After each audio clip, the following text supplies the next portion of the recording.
Hello students, welcome you all in our Periwinkle 555 YouTube channel. तो आज हम बात करने वाले हैं क्लास 10th के साइंस पेपर 2 के लेसन नंबर 5 के बारे में, that is towards green energy. तो इस लेसन में हमने अपनी पिछली वीडियो में इलेक्ट्रिकल एनर्जी का जनरेशन किस तरह से किया जाता है उसके बारे में जानकारी ली।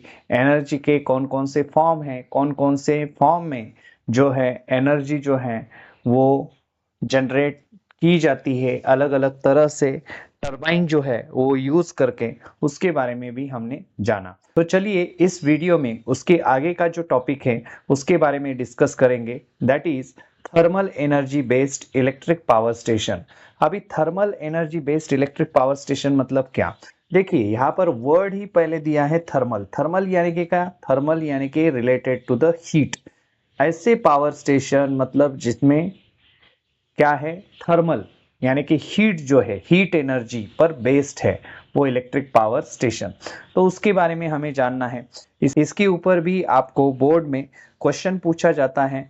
सो चलिए देखते हैं।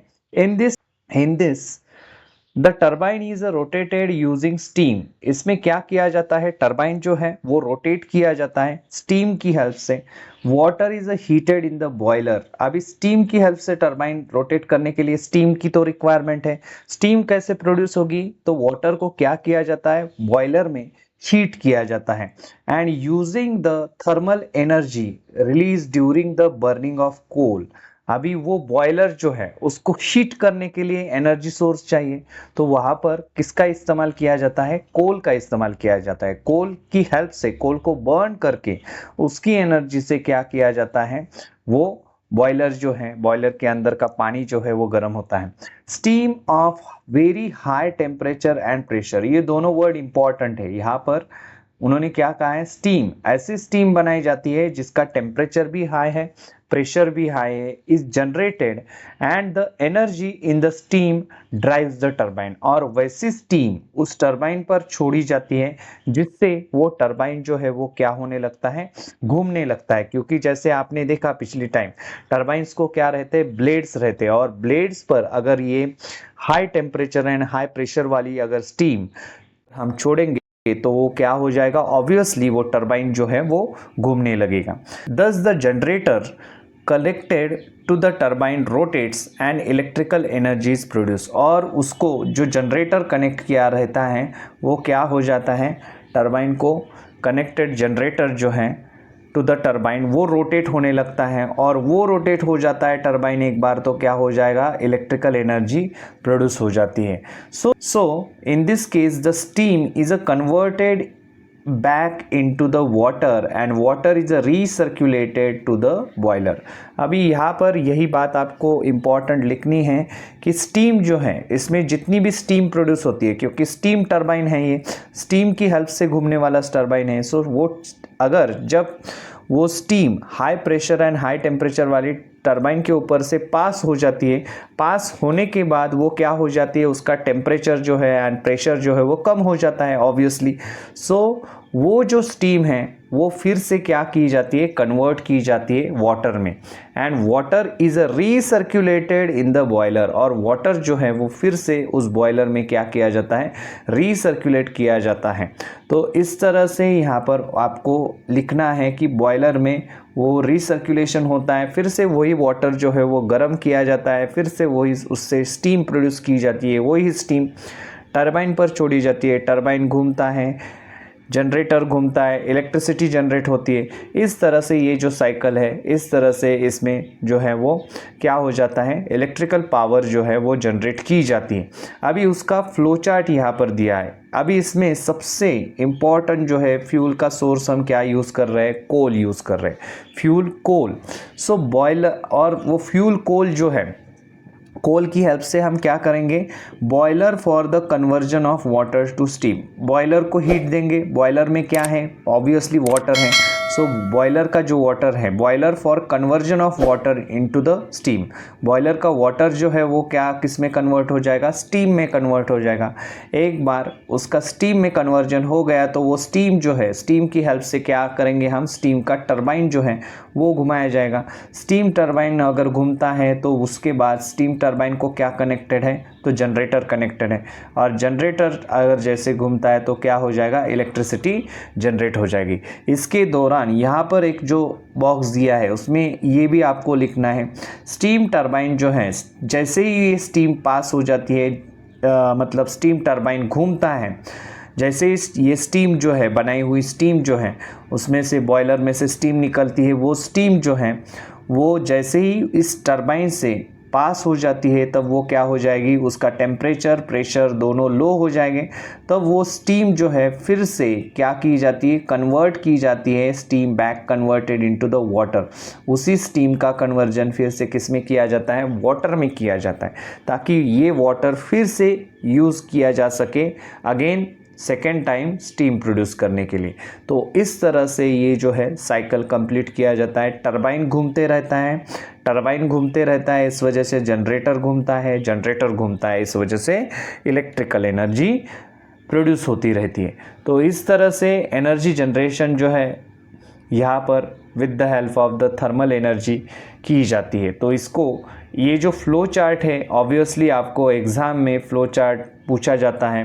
Flow chart showing the generation of electrical energy using thermal energy. Thermal energy यानी कि क्या, हीट एनर्जी। हीट किससे मिल रही है, यहाँ पर कोल को जब हम बर्न करते हैं तब उससे हीट मिल रही है, और उसके ऊपर कोल की हेल्प से हम क्या कर रहे हैं, बॉयलर में रखा हुआ पानी गर्म कर रहे हैं।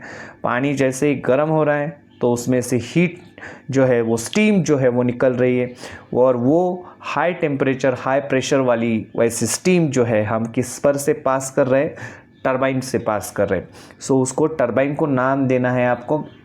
इस टरबाइन को क्या कहा जाता है, इस वजह से स्टीम टरबाइन कहा जाता है, क्योंकि ये स्टीम की वजह से रोटेट होता है, और ये टरबाइन रोटेट होने की वजह से फिर जनरेटर रोटेट होता है, और जनरेटर जैसे ही रोटेट होता है तो इलेक्ट्रिकल एनर्जी प्रोड्यूस होती है। तो इस तरह से आपको यहाँ पर ये फ्लो चार्ट जो है एग्जाम में एक्सप्लेन करना है।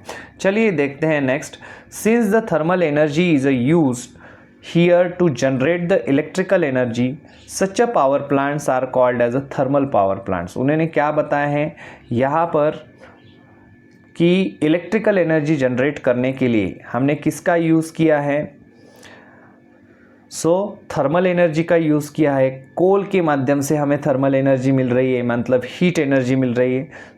उस एनर्जी का यूज़ किया है, इस वजह से इस पावर प्लांट को नाम क्या पड़ा है, थर्मल पावर प्लांट। देखिए थर्मल पावर प्लांट किसे कहते हैं, क्योंकि उन्होंने यहाँ पर बताया since the thermal energy is used in to generate the electrical energy, such a power plants are called as a thermal power plant. मतलब जिस पावर प्लांट में थर्मल एनर्जी का यूज़ करके इलेक्ट्रिकल एनर्जी जनरेट की जाती है, उस power plant को हम क्या कहेंगे, thermal power plant. In thermal power plant the chemical energy in the coal is converted into the electrical energy. जितनी भी केमिकल एनर्जी है कोल के अंदर, कौन सी एनर्जी रहेंगी, केमिकल फॉर्मेट में एनर्जी रहेगी कोल के अंदर। वो कोल के अंदर की जितनी भी एनर्जी है, केमिकल एनर्जी का कन्वर्जन जो है वो किस में होता है, इलेक्ट्रिकल एनर्जी में हो रहा है यहाँ पर। क्योंकि कोल बर्न होता है, कोल के अंदर जो है कार्बन रहता है, वो केमिकल है। केमिकल एनर्जी का कन्वर्जन जो है उसका क्या हो जाता है, इलेक्ट्रिकल एनर्जी में हो रहा है through the several steps which are shown in the figure. अभी यहाँ पर एक डायग्राम दिए है 5.6, आप देख सकते हैं।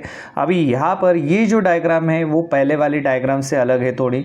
ये जो है ये एनर्जी ट्रांसफॉर्मेशन बताया किस तरह से थर्मल पावर प्लांट में होता है। अभी एनर्जी ट्रांसफॉर्मेशन के बारे में अगर हम बात करें तो यहाँ पर पहले तो first of all chemical energy जो रहती है कोल में, कोल के अंदर जो केमिकल एनर्जी है तो उसका कन्वर्जन बर्निंग होने के बाद किस में होता है, थर्मल एनर्जी में होता है। मतलब उससे क्या हो जाती है, हीट प्रोड्यूस हो जाती है जैसे ही हम कोल को बर्न करते हैं। और अगर हम कोल को बर्न करते हैं तो उसके बाद उस थर्मल एनर्जी का कन्वर्जन किस में हो जाता है, kinetic energy in the steam. मतलब उससे क्या हो जाता है, पानी बॉईल करते हैं और बॉईल हुआ पानी उसमें क्या हो जाती है, स्टीम प्रोड्यूस हो जाती है। स्टीम को क्या हो जाता है, काइनेटिक एनर्जी मिल जाती है। So kinetic energy of in the steam, उसमें कन्वर्जन होता है। काइनेटिक एनर्जी एक बार स्टीम को मिल गई तो काइनेटिक एनर्जी, यही काइनेटिक एनर्जी की वजह से ये, क्योंकि ये स्टीम हम किस पर से छोड़ रहे हैं, टरबाइन के ऊपर से छोड़ रहे हैं, स्टीम टरबाइन के ऊपर से, तो इस वजह से ये काइनेटिक एनर्जी किसे मिलती है, टरबाइन को मिलती है। टरबाइन को मिलती है ये काइनेटिक एनर्जी, इस वजह से टरबाइन रोटेट होता है, और जैसे ही टरबाइन रोटेट होता है तो क्या हो जाता है, इलेक्ट्रिकल फॉर्म में एनर्जी क्या हो जाती है, जनरेट हो जाती है। तो यहाँ पर ऑब्वियसली आप देख सकते हैं एनर्जी का कन्वर्जन है, मतलब केमिकल एनर्जी से थर्मल एनर्जी में कन्वर्ट हो गई एनर्जी, थर्मल एनर्जी से काइनेटिक एनर्जी में एनर्जी कन्वर्ट हो गई, और काइनेटिक से फिर लास्ट में आपको इलेक्ट्रिकल एनर्जी में उसका ट्रांसफॉर्मेशन होता हुआ दिखता है। सो इस तरह से ये एनर्जी जो है, एनर्जी का ये ट्रांसफॉर्मेशन यहाँ पर बताया है। एग्ज़ाम में आपको इसके बारे में क्वेश्चन आता है, तब आपको क्वेश्चन अच्छी तरह से पढ़ना है, क्योंकि यहाँ पर अगर आपको एनर्जी ट्रांसफॉर्मेशन के बारे में पूछा होगा तो ये फ्लो चार्ट आप ड्रॉ करेंगे, जो यहाँ पर दिख रहा है ये वाला फ्लो चार्ट आप ड्रॉ करेंगे अगर एनर्जी ट्रांसफॉर्मेशन के बारे में पूछा है तो। अगर आपको क्वेश्चन जो है, क्वेश्चन में अगर पूछा जाता है कि इलेक्ट्रिकल एनर्जी जनरेशन जो है उसका फ्लो चार्ट निकालिए which using the thermal energy, thermal energy का यूज़ करके जो इलेक्ट्रिकल एनर्जी प्रोड्यूस हो जाती है तो उसका जो है वो फ्लो चार्ट ड्रॉ कीजिए, तब जाकर आपको ये फ्लो चार्ट ड्रॉ करना है। अगर आपको कहा जाता है एनर्जी का, तो एनर्जी का कन्वर्जन वाला जो फ्लो चार्ट है वो दूसरा ड्रॉ करना है आपको। अगर आपको बोला जाता है थर्मल एनर्जी जो है वो किस तरह से प्रोड्यूस की जाती है, मतलब अगर आपको पूछा जाता है energy generation of electrical energy using thermal energy, उसके लिए फ़्लो चार्ट ड्रॉ कीजिए, तो ये वाला फ़्लो चार्ट आपको ड्रॉ करना है। अभी यहाँ पर आप देख सकते हैं जो स्केमेटिक डायग्राम दी है, तो एग्ज़ाम में स्केमेटिक डायग्राम भी ड्रॉ करने के लिए पूछा जाता है थर्मल पावर प्लांट। अभी स्केमेटिक डायग्राम को आप देखना है ध्यान से। यहाँ पर ये एक जो है वो स्टैक की तरह ऊंचा सा ऐसे दिखाई दे रहा है, उसमें से धुआं निकल रहा है, स्टैक उसे बोला है। Combustion of gases back to the stack, combustion इसमें हो रहा है गैसेस का। ये जो है फ्यूल एंड एयर, इसका मिक्सचर यहाँ पर है। ये बॉयलर है, बॉयलर की हेल्प से ये यहाँ पर पंप जो है वो अटैच किया है। यहाँ पर आपको जनरेटर दिख रहा है, यहाँ पर कंडेंसर है, वार्म वाटर, टरबाइन जो है ये टरबाइन घूम रहा है, सो ये पंप है। सो इस तरह से, और ये यहाँ पर जो दिया है कूल वाटर, मतलब कूल वाटर इसमें है, मतलब कूलिंग टावर जो है ये यहाँ पर बताया है। ये कूलिंग टावर में से क्या हो जाती है, एक्सेस जो हॉट एयर है या फिर वेपर्स है वो बाहर निकल रही है। तो इस तरह से ये सारे जो यहाँ पर जो पार्ट्स दिए हैं स्केमेटिक डायग्राम में थर्मल पावर प्लांट के, तो वो भी आपको ध्यान में रखने, किस तरह से ड्रॉ की जा सकती है स्केमेटिक डायग्राम, वो भी आपको देखना है अच्छी तरह से, क्योंकि ये स्केमेटिक डायग्राम जो है अगर क्वेश्चन आ जाता है सिर्फ आपको कि draw a schematic diagram of thermal power plant, तो वो क्वेश्चन आपको 3 मार्क्स के लिए एग्ज़ाम में पूछा जाएगा। सो 3 मार्क के लिए सिर्फ ये स्केमेटिक डायग्राम भी आ सकती है। अच्छी तरह से आपको ये स्केमेटिक डायग्राम ड्रॉ करनी है, या फिर स्केमेटिक डायग्राम दी रहेंगी, आपको पूछा जाएगा इसके जो पार्ट्स है अलग अलग उसको लेबलिंग कीजिए। सो उस कंडीशन में भी आपको 2 मार्क के लिए वैसे क्वेश्चन आ सकता है। तो चलिए देखते हैं स्केमेटिक डायग्राम के ऊपर से इसका डिस्क्रिप्शन किस तरह से किया है। यहाँ पर बताया है, if you see the thermal power station you will observe 2 types of towers there. अभी यहाँ पर ऑब्वियसली 2 टाइप के टावर हमें दिखाई देते हैं, एक तो ये फर्स्ट वाला टावर और दूसरा ये सेकंड वाला टावर जो है यहाँ पर दिखाई देते हैं। व्हाट आर दे, ये कौन से टावर हैं? ये फर्स्ट वाला टावर जो है इसमें से आपको देख सकते हैं यहाँ पर धुआं निकल रहा है, और सेकेंड वाला टावर जो है यहाँ पर आपको वेपर एंड हॉट एयर निकल रही है। ये कूलिंग टावर है, ये कूलिंग टावर करके इस्तेमाल किया है। यहाँ पर जो है वो फर्स्ट वाला टावर जो है उसमें क्या हो रहा है, कंबशन जो है वो गैसेस का कंबशन हो रहा है, और गैसेस का कंबशन होके उसमें से जो भी धुआं है वो यहाँ पर निकल रहा है बाहर। तो ये यहाँ पर बताया गया है। नेक्स्ट जो है, if you observe the schematic of the thermal power station in a figure 5.7 you will get answer to this question. Compare the schematic of thermal power station with a block diagram above and you will understand how the boiler, turbine, generator and condensers are arranged in the power station. अभी ये जो है schematic diagram को आपको बोला है किससे compare करने के लिए, तो ये हमने जो पावर स्टेशन का डायग्राम देखा, मतलब एक्चुअल में ये वाला डायग्राम, तो इसके साथ आपको क्या करना है, इस डायग्राम के साथ, इस फ्लो चार्ट के साथ ये पावर स्टेशन जो है वो इसका स्केमेटिक डायग्राम जो है वो कंपेयर करनी है। तो आप देख पाएंगे ये सारे पार्ट्स जो है जो फ्लो चार्ट में हमने बताया है वही इसमें दिखाई देते हैं। So after combustions of fuel का कंबशन होने के बाद, here coal in the boiler the emitted gases are released into the atmosphere through very high tower. अभी यहाँ पर आप देख सकते हैं स्केमेटिक डायग्राम में, यहाँ पर इजीली आपको एक जो टावर है वो बहुत बड़ा टावर दिखाई देता है, हाई टावर है, एक छोटा टावर है।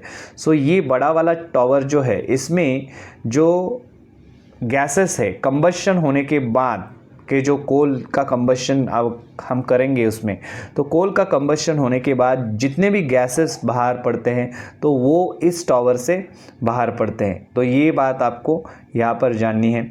नेक्स्ट यहाँ पर बताए हैं, once the turbine is rotated using the steam at a high temperature and high pressure, steam temperature and pressure decreases. जैसे मैंने आपको बताया कि एक बार वो जो स्टीम है, high temperature and high pressure वाली स्टीम जो है वो बॉयलर में से जनरेट जैसे होती है, और वो एक बार अगर उस टरबाइन के ऊपर से पास हो जाती है तो उसका टेम्परेचर एंड प्रेशर जो है वो दोनों क्या हो जाता है, डिक्रीज हो जाता है, मतलब कम हो जाता है। This steam is a converted back to the water by taking out the heat from it. ये जो स्टीम है इसका कन्वर्जन फिर से वाटर में किया जाता है, उसमें से हीट सारी जो है वो निकाली जाती है, and this is done in the condenser using the water in the cooling tower. तो ये कहाँ पर किया जाता है, कंडेंसर में किया जाता है काम। तो कंडेंसर में क्या रहता है, कूलिंग, कंडेंसर को क्या कहा है, कूलिंग टावर कहा है। स्टीम का कन्वर्जन है, जो स्टीम जो है जैसे ही टरबाइन के ऊपर से पास हो जाती है उसका टेम्परेचर प्रेशर कम हो जाता है, तो उस स्टीम को क्या किया जाता है, कूल किया जाता है, ठंडा किया जाता है, और ठंडा होने की वजह से वो स्टीम जो है वो फिर से वाटर में कन्वर्ट हो जाती है। नेक्स्ट यहाँ पर बताया है, the water in a cooling tower is a circulated. Water जो है कूलिंग टावर का वो क्या होता रहता है, सर्कुलेट होता रहता है। मतलब जो कुछ भी हमने कूलिंग टावर में वाटर, मतलब स्टीम का कन्वर्जन वाटर में किया, तो वही वाटर फिर से क्या हो जाएगा, उस पावर प्लांट में यूज़ किया जाएगा, condenser. So heat energy in the steam is a given to the water. Heat energy फिर से उस वाटर के दी जाती है। Steam condense back to the water, और फिर से वो स्टीम जो है उसका कन्वर्जन वाटर में किया जाता है। The heat absorb by the water is then release to the atmosphere. जितनी भी हीट जो है वो कूलिंग टावर का जो वाटर एब्जॉर्ब करता है वो सारी हीट कहाँ पर छोड़ी जाती है, तो absorb by the water it is release into the atmosphere. वो जो हीट है वो एटमॉस्फेयर में छोड़ी जाती है through the vapour and the heated air. Vapour या फिर हीटेड एयर की माध्यम से वो वहाँ पर छोड़ी जाती है through the cooling tower. Although thermal power generation is the major way of electricity generation today, it suffers from the certain problem। अभी ये सबसे बड़ा पावर स्टेशन, मतलब सबसे बड़ा हम कह सकते हैं पावर जनरेशन का एक माध्यम है। थर्मल पावर जनरेशन ज़्यादा तौर पर इंडिया में तो यूज़ किए जाते हैं। मेजर जो हमारी इलेक्ट्रिसिटी जो है इंडिया की, तो वो तो ज़्यादा से ज़्यादा थर्मल पावर स्टेशन से ही आती है।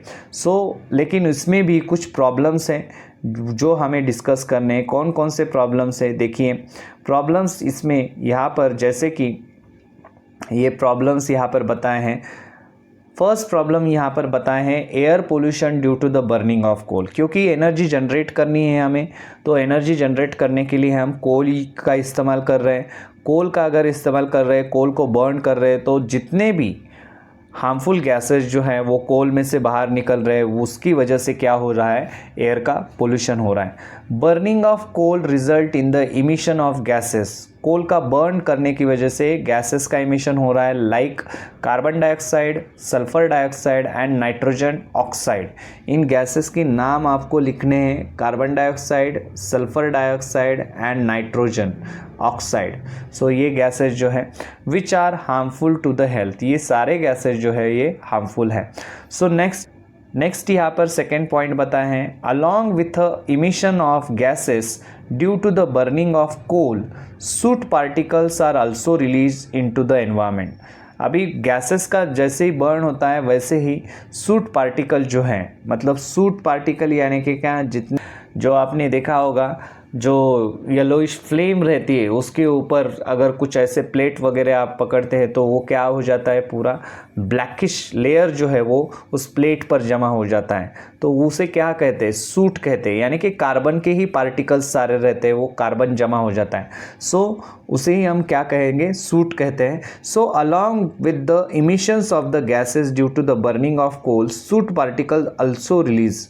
ये जो सूट पार्टिकल है उसमें से निकले हुए, तो वो जो है वो भी रिलीज हो जाते हैं into the environment, and this may cause a serious health problem related to the respiratory system. और ये सूट पार्टिकल एनवायरनमेंट में मिक्स होने के बाद एयर के साथ वो क्या हो जाते हैं, अगर वजह से हमें हेल्थ रिलेटेड जो इश्यूज़ है या फिर रेस्पिरेटरी सिस्टम से रिलेटेड जो प्रॉब्लम्स है वो देखने के लिए मिलते हैं। नेक्स्ट यहाँ पर जो है यहाँ पर बताए हैं, that is the reserve of the fuels used in this method, that is coal. Coal हम यूज़ कर रहे हैं, बर्न कर रहे हैं, और उसकी हेल्प से हम क्या कर रहे हैं, एनर्जी जनरेशन कर रहे हैं। तो ये कोल जो है उसके रिजर्व जो है वो क्या है, पहले तो लिमिटेड है, बहुत सारे लिमिटेड है कोल जो है वो, और बनने के लिए भी बहुत टाइम लगता है ये coal. So therefore in future there will be the limitation on the availability of the coal. Future में कोल अवेलेबल नहीं रहेगा। क्यों नहीं रहेगा, क्योंकि हम ज़्यादा से ज़्यादा अभी कोल यूज़ कर रहे हैं, कोल पर ही डिपेंड है। सो इलेक्ट्रिसिटी जितनी भी जनरेट हो रही है वो कोल की माध्यम से हो रही है, कोल की हेल्प से हो रही है। इस वजह से ये भी एक इस जो थर्मल पावर स्टेशन जो है तो उसका प्रॉब्लम बता सकते हैं आप। तो इस तरह से यहाँ पर ये कुछ प्रॉब्लम दिए हैं। चलिए यहाँ पर देखते हैं, डू यू नो में आपको सब मेजर थर्मल पावर प्लांट जो है इंडिया के, उनकी कैपेसिटी के साथ दिए हैं। जैसे आपको ये क्वेश्चन जो है मैच द पेयर के लिए आ सकता है, इस वजह से याद रखना है। यहाँ पर पहली प्लेस जो है यहाँ पर दी है विंध्यनगर करके। सो विंध्यनगर कहाँ पर आता है, मध्य प्रदेश में आता है। मध्य प्रदेश में उसकी जो कैपेसिटी है मेगावाट में सारी ये कैपेसिटीज़ दी है। सो 4760 मेगावाट। नेक्स्ट आता है मुंद्रा करके प्लेस है, वो कहाँ पर आता है, गुजरात में आता है। उसकी कैपेसिटी कितनी है, सो 4620। नेक्स्ट जो है अगेन मुंद्रा करके हैं, वो भी सेम गुजरात में ही है। सो 4000 कैपेसिटी है उसकी। नेक्स्ट है तमन्नार करके, छत्तीसगढ़ में आता है, 3400 करके उसकी मेगावाट कैपेसिटी जो है वो इलेक्ट्रिसिटी जो है उतनी जनरेट करता है। और लास्ट जो यहाँ पर बताया है चंद्रपुर, जो महाराष्ट्र में है, तो वो थर्मल पावर प्लांट जो है वो 3340 मेगावाट की इलेक्ट्रिसिटी जो है वो जनरेट करता है। तो इस तरह से ये सारे जो इलेक्ट्रिसिटी जनरेशन जो प्लांट थे इंडिया में उसके बारे में यहाँ पर बताया है। इसके ऊपर आपको आइदर MCQ के लिए या फिर कभी कभी मैच द पेयर के लिए भी क्वेश्चन पूछा जा सकता है। तो चलिए इस वीडियो में हमने आज जाना कि थर्मल पावर प्लांट क्या होता है, किस तरह से ये थर्मल पावर प्लांट वर्क करता है, किस तरह से उसकी स्केमेटिक डायग्राम जो है, किस तरह से एनर्जी का ट्रांसफॉर्मेशन जो है वो थर्मल पावर प्लांट में होते रहता है। तो इसके बारे में हमने डिटेल में जानकारी इस वीडियो में ली। और उसके अलावा हमने ये भी जाना कि थर्मल पावर प्लांट को यूज़ करने की वजह से कौन कौन से प्रॉब्लम जो हैं वो हो रहे हैं। तो उसके बारे में भी हमने डिस्कस किया, और थर्मल पावर स्टेशन जो हैं इंडिया में कहाँ कहाँ पर प्लेस्ड है उसके बारे में भी हमने इस वीडियो में जानकारी ली। तो चलिए मिलते हैं अपने नेक्स्ट वीडियो में, तब तक के लिए चैनल को देखते रहिए, सीखते रहिए, और अगर हमारे चैनल पर आप पहली बार आए हैं तो चैनल को सब्सक्राइब कीजिए और बेल आइकॉन को प्रेस करना ना भूलें। धन्यवाद।